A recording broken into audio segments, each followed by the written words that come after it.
KaraokeBooks. Oliver Twist. Written by Charles Dickens. Audiobook. Chapter 41. Containing fresh discoveries, and showing that surprises, like misfortunes, seldom come alone. Her situation was, indeed, one of no common trial and difficulty. While she felt the most eager and burning desire to penetrate the mystery in which Oliver's history was enveloped, she could not but hold sacred the confidence which the miserable woman with whom she had just conversed, had reposed in her, as a young and guileless girl. Her words and manner had touched Rose Maylie's heart, and, mingled with her love for her young charge, and scarcely less intense in its truth and fervour, was her fond wish to win the outcast back to repentance and hope. They purposed remaining in London only 3 days, prior to departing for some weeks to a distant part of the coast. It was now midnight of the first day. What course of action could she determine upon, which could be adopted in 48 hours? Or how could she postpone the journey without exciting suspicion? Mr. Losberne was with them, and would be for the next 2 days, but Rose was too well acquainted with the excellent gentleman's impetuosity, and foresaw too clearly the wrath with which, in the first explosion of his indignation, he would regard the instrument of Oliver's recapture, to trust him with the secret, when her representations in the girl's behalf could be seconded by no experienced person. These were all reasons for the greatest caution and most circumspect behaviour in communicating it to Mrs. Maylie, whose first impulse would infallibly be to hold a conference with the worthy doctor on the subject.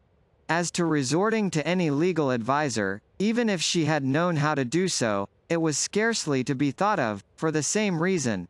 Once the thought occurred to her of seeking assistance from Harry, but this awakened the recollection of their last parting, and it seemed unworthy of her to call him back, when the tears rose to her eyes as she pursued this train of reflection. He might have by this time learnt to forget her, and to be happier away. Disturbed by these different reflections, inclining now to one course and then to another, and again recoiling from all, as each successive consideration presented itself to her mind, Rose passed a sleepless and anxious night. After more communing with herself next day, she arrived at the desperate conclusion of consulting Harry. If it be painful to him, she thought, to come back here, how painful it will be to me. But perhaps he will not come. He may write, or he may come himself, and studiously abstain from meeting me. He did when he went away. I hardly thought he would, but it was better for us both. And here Rose dropped the pen, and turned away, as though the very paper which was to be her messenger should not see her weep. She had taken up the same pen, and laid it down again 50 times, and had considered and reconsidered the first line of her letter without writing the first word, when Oliver, who had been walking in the streets, with Mr. Giles for a bodyguard, entered the room in such breathless haste and violent agitation, as seemed to betoken some new cause of alarm. "What makes you look so flurried?" asked Rose, advancing to meet him. "I hardly know how. I feel as if I should be choked," replied the boy. "Oh dear! To think that I should see him at last, and you should be able to know that I have told you the truth." "I never thought you had told us anything but the truth," said Rose, soothing him. "But what is this? Of whom do you speak?" "I have seen the gentleman," replied Oliver, scarcely able to articulate, "the gentleman who was so good to me, Mr. Brownlow, that we have so often talked about." "Where?" asked Rose. "Getting out of a coach," replied Oliver, shedding tears of delight, "and going into a house. I didn't speak to him. I couldn't speak to him, for he didn't see me, and I trembled so, that I was not able to go up to him. But Giles asked, for me, whether he lived there, and they said he did." "Look here," said Oliver, opening a scrap of paper, "here it is. Here's where he lives. I'm going there directly. Oh, dear me, dear me. What shall I do when I come to see him and hear him speak again?" With her attention not a little distracted by these and a great many other incoherent exclamations of joy, Rose read the address, which was Craven Street, in the Strand. She very soon determined upon turning the discovery to account. "Quick," she said. "Tell them to fetch a hackney coach, and be ready to go with me. I will take you there directly, without a minute's loss of time.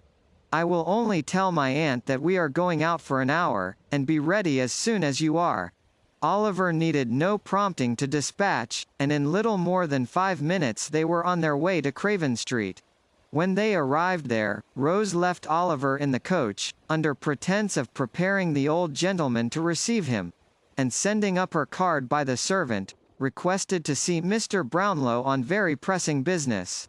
The servant soon returned, to beg that she would walk upstairs, and following him into an upper room, Miss Maylie was presented to an elderly gentleman of benevolent appearance, in a bottle green coat.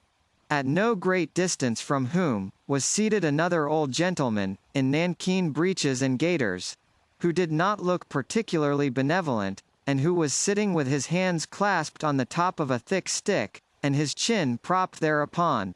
"Dear me," said the gentleman, in the bottle green coat, hastily rising with great politeness, "I beg your pardon, young lady. I imagined it was some importunate person who— I beg you will excuse me. Be seated, pray. Mr. Brownlow, I believe, sir," said Rose, glancing from the other gentleman to the one who had spoken. "That is my name," said the old gentleman. "This is my friend, Mr. Grimwig. Grimwig, will you leave us for a few minutes?" "I believe," interposed Miss Maylie, "that at this period of our interview, I need not give that gentleman the trouble of going away. If I am correctly informed, he is cognizant of the business on which I wish to speak to you." Mr. Brownlow inclined his head. Mr. Grimwig, who had made one very stiff bow, and risen from his chair, made another very stiff bow, and dropped into it again. "I shall surprise you very much, I have no doubt," said Rose, naturally embarrassed. "But you once showed great benevolence and goodness to a very dear young friend of mine, and I am sure you will take an interest in hearing of him again." "Indeed," said Mr. Brownlow. "Oliver Twist you knew him as," replied Rose. The words no sooner escaped her lips, than Mr. Grimwig, who had been affecting to dip into a large book that lay on the table, upset it with a great crash, and falling back in his chair, discharged from his features every expression but one of unmitigated wonder, and indulged in a prolonged and vacant stare. Then, as if ashamed of having betrayed so much emotion, he jerked himself, as it were, by a convulsion into his former attitude, and looking out straight before him emitted a long deep whistle, which seemed, at last, not to be discharged on empty air, but to die away in the innermost recesses of his stomach. Mr. Brownlow was no less surprised, although his astonishment was not expressed in the same eccentric manner. He drew his chair nearer to Miss Maylie's, and said, "Do me the favor, my dear young lady, to leave entirely out of the question that goodness and benevolence of which you speak, and of which nobody else knows anything, and if you have it in your power to produce any evidence which will alter the unfavorable opinion I was once induced to entertain of that poor child, in heaven's name put me in possession of it." "A bad one." "I'll eat my head if he is not a bad one," growled Mr. Grimwig, speaking by some ventriloquial power, without moving a muscle of his face. "He is a child of a noble nature and a warm heart," said Rose, coloring, "and that power which has thought fit to try him beyond his years, has planted in his breast affections and feelings which would do honor to many who have numbered his days 6 times over." "I'm only 61, said Mr. Grimwig, with the same rigid face. "And, as the devil's in it if this Oliver is not 12 years old at least, I don't see the application of that remark." "Do not heed my friend, Miss Maylie," said Mr. Brownlow, "he does not mean what he says."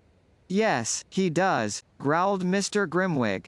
"No, he does not," said Mr. Brownlow, obviously rising in wrath as he spoke. "He'll eat his head, if he doesn't," growled Mr. Grimwig. "He would deserve to have it knocked off, if he does," said Mr. Brownlow.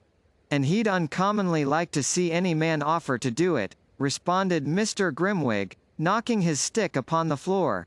Having gone thus far, the two old gentlemen severally took snuff, and afterwards shook hands, according to their invariable custom. "Now, Miss Maylie," said Mr. Brownlow, "to return to the subject in which your humanity is so much interested. Will you let me know what intelligence you have of this poor child? Allowing me to promise that I exhausted every means in my power of discovering him, and that since I have been absent from this country, my first impression that he had imposed upon me, and had been persuaded by his former associates to rob me, has been considerably shaken."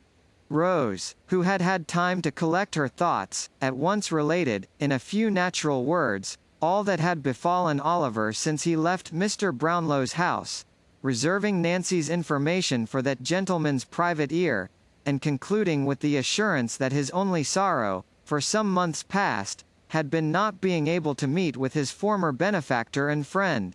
"Thank God," said the old gentleman. "This is great happiness to me, great happiness. But you have not told me where he is now, Miss Maylie. You must pardon my finding fault with you, but why not have brought him?" "He is waiting in a coach at the door," replied Rose. "At this door?" cried the old gentleman. With which he hurried out of the room, down the stairs, up the coach steps, and into the coach, without another word. When the room door closed behind him, Mr. Grimwig lifted up his head, and converting one of the hind legs of his chair into a pivot, described 3 distinct circles with the assistance of his stick and the table, sitting in it all the time. After performing this evolution, he rose and limped as fast as he could up and down the room at least a dozen times, and then stopping suddenly before Rose, kissed her without the slightest preface. "Hush," he said, as the young lady rose in some alarm at this unusual proceeding. "Don't be afraid. I'm old enough to be your grandfather. You're a sweet girl. I like you. Here they are." In fact, as he threw himself at one dexterous dive into his former seat, Mr. Brownlow returned, accompanied by Oliver, whom Mr. Grimwig received very graciously, and if the gratification of that moment had been the only reward for all her anxiety and care in Oliver's behalf, Rose Maylie would have been well repaid. "There is somebody else who should not be forgotten, by the by," said Mr. Brownlow, ringing the bell. "Send Mrs. Bedwin here, if you please." The old housekeeper answered the summons with all dispatch, and dropping a curtsy at the door, waited for orders. "Why, you get blinder every day, Bedwin," said Mr. Brownlow, rather testily. "Well, that I do, sir," replied the old lady. "People's eyes, at my time of life, don't improve with age, sir." "I could have told you that," rejoined Mr. Brownlow, "but put on your glasses, and see if you can't find out what you were wanted for, will you?" The old lady began to rummage in her pocket for her spectacles. But Oliver's patience was not proof against this new trial, and yielding to his first impulse, he sprang into her arms. "God be good to me!" cried the old lady, embracing him, "it is my innocent boy." "My dear old nurse!" cried Oliver. "He would come back, I knew he would," said the old lady, holding him in her arms. "How well he looks, and how like a gentleman's son he is dressed again! Where have you been, this long, long while? Ah! The same sweet face, but not so pale, the same soft eye, but not so sad. I have never forgotten them or his quiet smile, but have seen them every day, side by side with those of my own dear children, dead and gone since I was a lightsome young creature." Running on thus, and now holding Oliver from her to mark how he had grown, now clasping him to her and passing her fingers fondly through his hair, the good soul laughed and wept upon his neck by turns. Leaving her and Oliver to compare notes at leisure, Mr. Brownlow led the way into another room, and there, heard from Rose a full narration of her interview with Nancy, which occasioned him no little surprise and perplexity. Rose also explained her reasons for not confiding in her friend Mr. Losberne in the first instance. The old gentleman considered that she had acted prudently, and readily undertook to hold solemn conference with the worthy doctor himself. To afford him an early opportunity for the execution of this design, it was arranged that he should call at the hotel at 8 o'clock that evening, and that in the meantime Mrs. Maylie should be cautiously informed of all that had occurred. These preliminaries adjusted, Rose and Oliver returned home. Rose had by no means overrated the measure of the good doctor's wrath. Nancy's history was no sooner unfolded to him, than he poured forth a shower of mingled threats and execrations, threatened to make her the first victim of the combined ingenuity of Messrs. Blathers and Duff, and actually put on his hat preparatory to sallying forth to obtain the assistance of those worthies.